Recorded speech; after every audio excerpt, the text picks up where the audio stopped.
Hey everyone, it's me again, just your ordinary Potter girl, and in today's video, we're gonna talk about Percy Jackson and the Greek gods.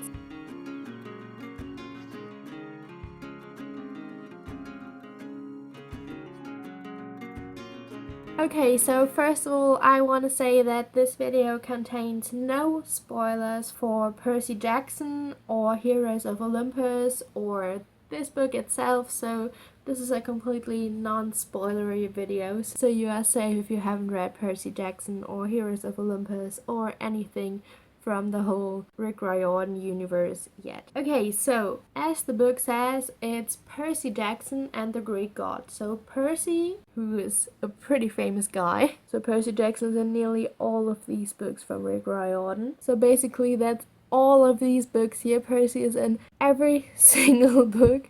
So he's a pretty famous character. Okay, so first of all, I wanted to tell you what it says on the back of the book. And it says, if you like horror shows, bloodbath, lying, stealing, backstabbing, and cannibalism, then read on. Who could tell the stories of the gods of Olympus better than a modern-day demigod? In this action-packed tour of Greek mythology, Percy gives his hilarious personal views on the feuds, fights, and love affairs of the Olympians. Want to know how Zeus came to be the top god? How many times Kronos ate one of his kids?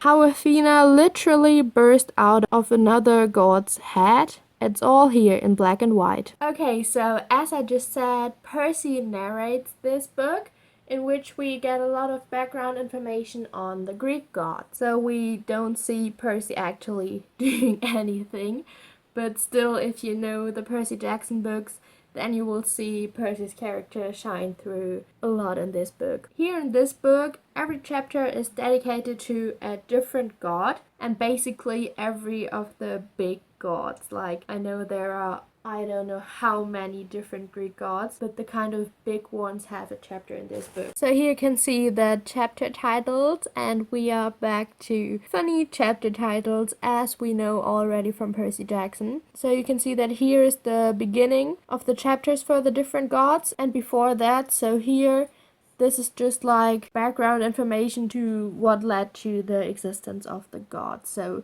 this is about like the Titans, like Kronos, for example, who we already know from the Percy Jackson series. And then here are the chapters dedicated to the gods. And the gods appear in this book in the order of their birth. So first is Hestia, Demeter, Persephone, Hera, Hades, Poseidon, Zeus, Athena, Aphrodite, Ares, Hephaestus, Apollo, Artemis, Hermes, and Dionysus. I hope I pronounced all of them right. So although this story or this book contains a lot of background knowledge for Percy Jackson and Heroes of Olympus, as I just said, it is definitely not required to read this before you read Percy Jackson or the Heroes of Olympus.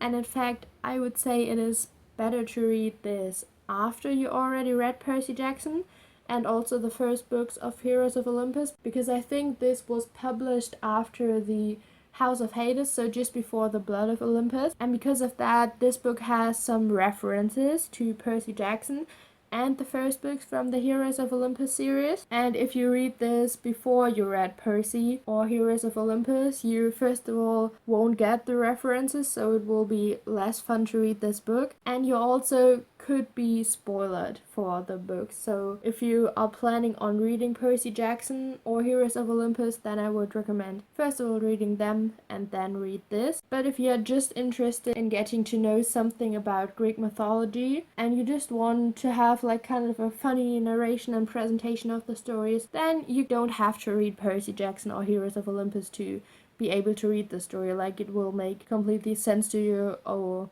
maybe it won't make sense because some of these stories are weird, but you don't have to read Percy Jackson or Heroes of Olympus to understand the story, so it has no real connection other than Percy narrating the story and sometimes saying like, yeah, well, remember when we did that, or something like that, you know? As I said, I think it's more fun to read this after Percy Jackson, just because then you will get why the narration is funny, and It's fun to meet Percy again, but it's not required. Just you have been warned that this could spoil you for Heroes of Olympus or Percy Jackson. Okay, so I really liked this book because I think it was both entertaining, because Percy as a narrator is just hilarious, and it was also informative because you learn a lot about Greek mythology. By the way, this book focuses on the Greek gods, as it says there in the title, rather than all the stories about the Greek heroes, because there's also a Percy Jackson book dedicated to that called Percy Jackson and the Greek Heroes. Oh, and by the way, there are 2 different editions of this book. First of all, this one here, which is the basic edition. So you can see here there are no illustrations or pictures or anything like that included. There's just text. But I still really enjoyed reading this. But there's also an illustrated edition which is called Percy Jackson's Greek God, so it's very similar. But I heard a lot of good things about the illustrated edition, so if you want to have pictures in it, then you should buy the illustrated edition. But I was very happy with my cheap edition without illustrations. And by the way, this book is a middle grade book, so Percy talks like maybe a 13-year-old would talk, but it is also fun to read as an adult, and especially if you already read Percy Jackson and you liked it, then you know how his narration style is, and that also adults I mean, I'm not a kid anymore, but I still enjoy the Percy Jackson books. Okay, so now I wanted to give you a quick review from me. First of all, we're gonna talk about my pros. So as I said, it was so much fun to meet Percy again, because I mean, I read the complete Percy Jackson series before this, and it was so much fun to read a story from his perspective again. I also really loved the references to Percy Jackson and also Heroes of Olympus, but also the references to our modern world, because in this book there are a lot of things that connect the gods to our modern day world and make it both a bit easier to understand the story, but also it's just a fun reference. Like, for example, here it says Apollo made the cover of the Rolling Stone, which is of course like a magazine that we have nowadays. And here's even a reference to YouTube. And these references, together with Percy's really hilarious narration, made this such a fun book to read because it was written in such a funny way. But it was also fun to learn something about the Greek gods.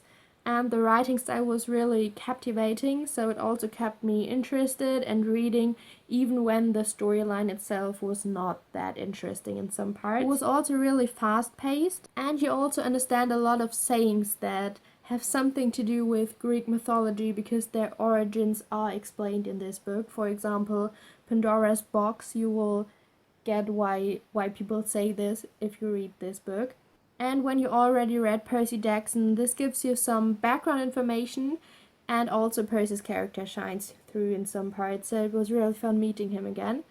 And if you maybe already read Percy Jackson and really liked it and are planning on rereading it, then I really would recommend reading this before rereading the Percy Jackson series, because it really gives you then a different experience of reading Percy Jackson when you have the whole backstory to the gods. Okay, so now onto my cons, and I actually really have one con, and that is something that actually is not really the fault of this book, but some of the stories were really kind of strange and weird and a bit crazy. I mean, I already told you what the text on the backside of this book says, but some of the story were really a bit too crazy for me, but still Rick Riordan managed to tell this in a funny way, and so yeah, for the book this is even more like a pro and not really a con. But you see, I really like this book, and so I gave it 5 out of 5 stars, and I would really recommend reading it if you enjoyed the Percy Jackson series or if you are interested in learning something about Greek mythology. Okay guys, thank you so much for watching. If you're interested in a Percy Jackson quiz video, I already did one, so I will leave my quiz video playlist link down below and you can check that out and play the Percy Jackson quiz. If you're interested in bookish videos in general or Harry Potter videos, I do a lot of both of these videos. So I upload a Harry Potter video every Friday, a general bookish video every Tuesday, and some extra videos on Sundays. So if you want to see all these videos, maybe subscribe to my channel if you haven't already. Thank you guys so much for watching, and I will see you in my next video. Bye guys!